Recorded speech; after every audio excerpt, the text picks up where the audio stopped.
Hi, Dr. Quinn Denny here, your work psychologist of your work psychology firm, IASITE. We are all about driving up job satisfaction or work happiness and job performance. Thank you for taking your time to listen to this upcoming vlog. Today's topic, we're going to talk about employee retention, why it's important, and what are key components that you can be aware of in order to improve the likelihood that you'll have stronger or better employee retention. Let's get started. Hire them, keep them. That's the goal. We want to bring them into the organization or the workplace or into the job role, and then we want them to be happy and high performing. We want them to stay. There's three key components. There's other various components, but these are, I think, three key elements or variables that you can pay attention to that will help you to create a synergy in this process. And these three things really do need to be in place in order to have a great employee experience, to retain those employees. So what? That's what I always like to ask. So what and why? Why does it matter? Well, we spend a lot of time investing in employees, and I don't think any one of us wants our employees to be unhappy in the workplace.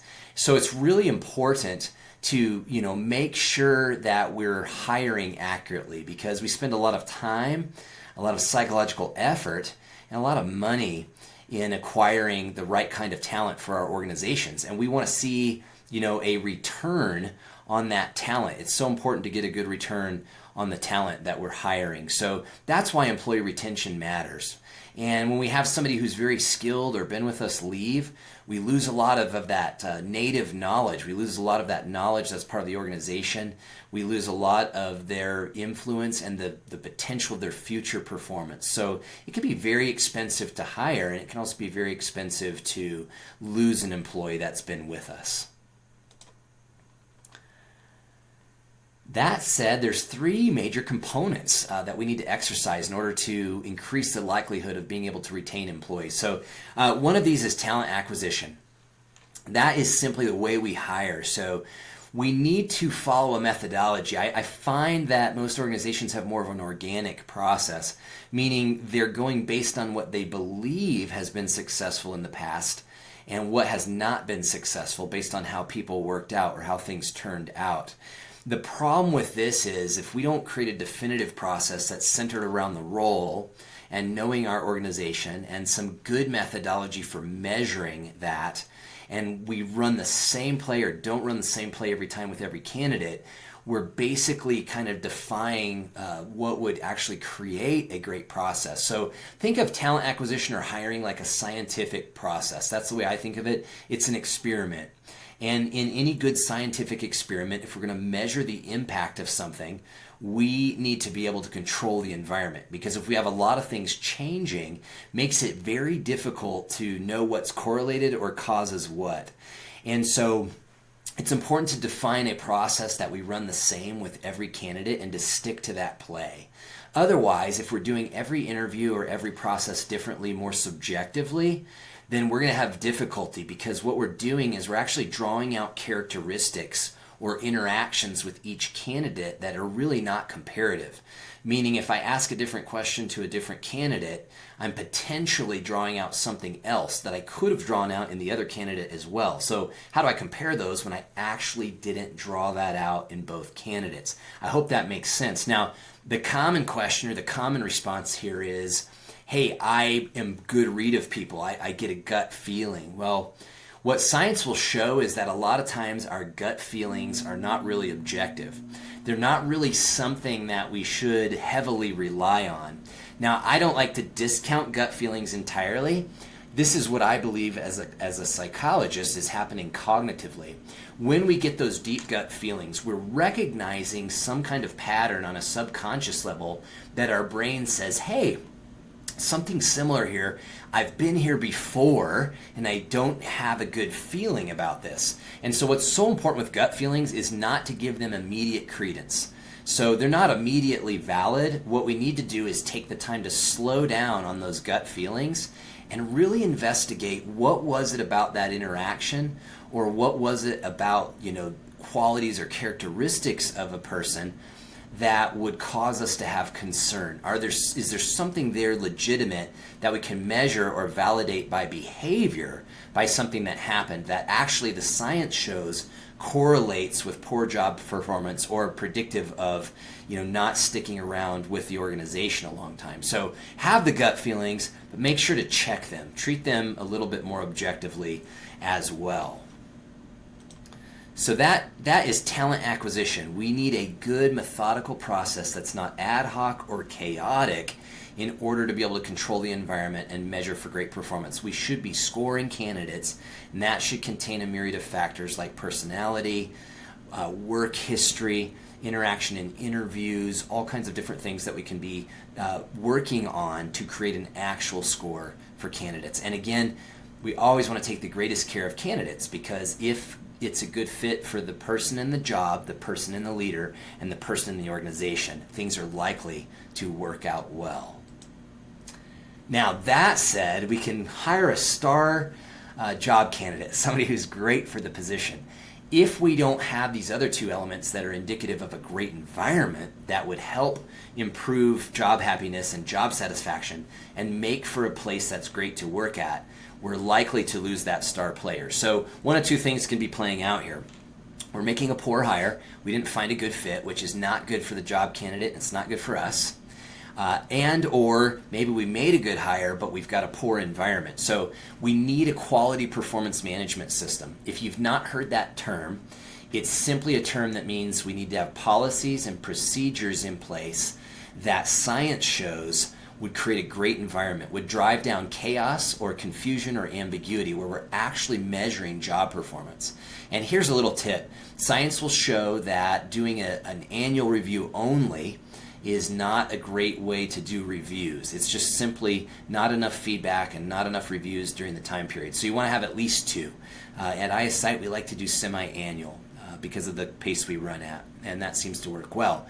Now, another thing to know about performance management systems is they're about getting to an objective score. They're about really measuring performance. The common performance form that I see in environments is this Likert scale of a 1 to 5 star rating. And a common item I see on there, among others, is meets leaders' expectations, 1 to 5, and 5 being, of course, exceeds expectations. Now, this looks good on paper. It looks good in electronic form. Maybe we've got a great marketing team. It appears to be scientific and objective. The question that I always ask is, that's wonderful.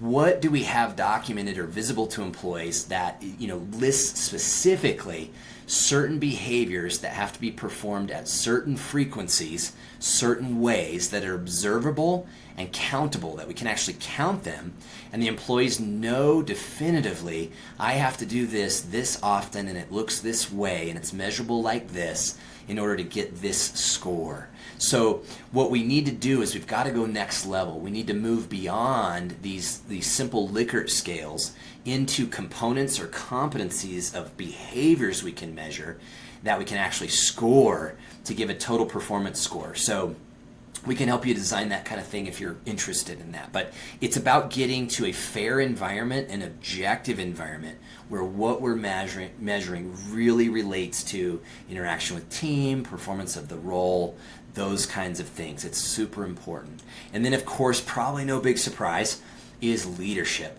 If our leaders are not prepared to lead, meaning they're not prepared to create great positive interactions, inspire a team, measure objectively in performance, if they're not trained to avoid bias, if they're not trained how to do performance reviews, if they aren't confident or well versed in the performance management system, we're going to have problems.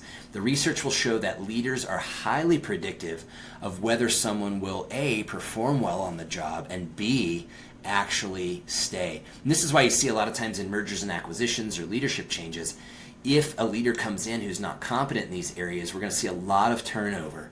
We're going to see a lot of problems in the environment. And of course, long term, that can't happen or keep going on. It'll cause the destruction of the organization. So I will say this about leadership. A lot of programs are about creating, telling you behaviors you should do or creating a list of things to do. I find that to be not as helpful because leaders will come to a point on the list and like, hey, I tried this and it's not working. So what we do at ISITE is we like leaders to build a leader archetype. We expose clients to a lot of different leadership theories, about 13 total, and that gives them the ability to see these common themes and to begin to think more intuitively, more innovatively, and more naturally as a leader, so that as they approach different situations, they're more dynamic, they know the research, and so they have at their disposal a tool bag of things that they can do to be effective in a lot of different situations with a lot of different people over time. So it's really important that we have leadership trained and competent. And I will say this, in today's world of work, gone is the dictatorial style of leadership, the I say, you do mentality. Employees that are looking for work or job candidates, they shop their leaders now. They're interviewing their leaders and organization as much as the organization is interviewing them, which I think is a great thing, because if the candidate is a good fit, it's going to work better all around. So be apprised of leadership. If you need to develop your leadership skills, work on doing that. Find methods of doing that. And of course, ISITE can help you with all of these things. We've got tools and processes and training and coaching in place, the ability to help you create materials that can really dial these up to next level inside your organization. It's worth retaining employees. In fact, we sometimes discount an employee leaving, not just what happens with their particular role, but how do they influence the team. There's a thing we call, an exit contagion. It's kind of a herd mentality where if an environment's poor, a lot of employees might start leaving, and that can create the idea of, hey, I probably ought to get out of here too. I don't want to be the last few remaining in this poor environment. So make note of all these things. If you can hire with a scientific method, treat it like an experiment, repeat the same steps, we can help you with a lot of that detail. We have our own proprietary process. If you can design a great performance management system with objective and fair performance measures, we can actually get to a real score and bolt up training with that too. It's so important to have a scientific or well-designed professional training system for each of the roles, as well as company-wide training. And then, of course, have adept, competent, relational leadership. Studies will show now that EI, emotional intelligence, is becoming a big deal. Dr. Daniel Goleman, who's dedicated his research life to researching emotional intelligence, believes that with the advent of AI and more of a tendency for us to become more enmeshed with it, emotional intelligence is going to be a huge skill that's being sought after in the workplace, and particularly as leaders, having that relational capability. So thanks so much for listening to this vlog.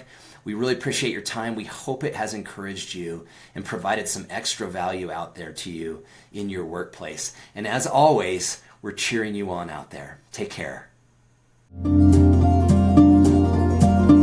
Hi, if you just listened to this vlog and you find that you would like to potentially get some extra help, or maybe you're not sure if you could use help or we're a good fit for you, please feel free to reach out.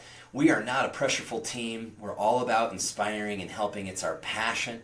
We've got a passion for those who are brokenhearted in their work, and we want to see you succeed. We really enjoy serving you and providing you with evidence-based research and the practicalities of getting things done in the workplace to drive up happiness and job performance. Reach out for a no-cost discussion. We're happy to provide you some value. And at minimum, you walk away with something that you can put in your tool bag for success. And on a broader level, maybe you decide to work with us and we show you the value we can bring. Take care out there. We are cheering you on.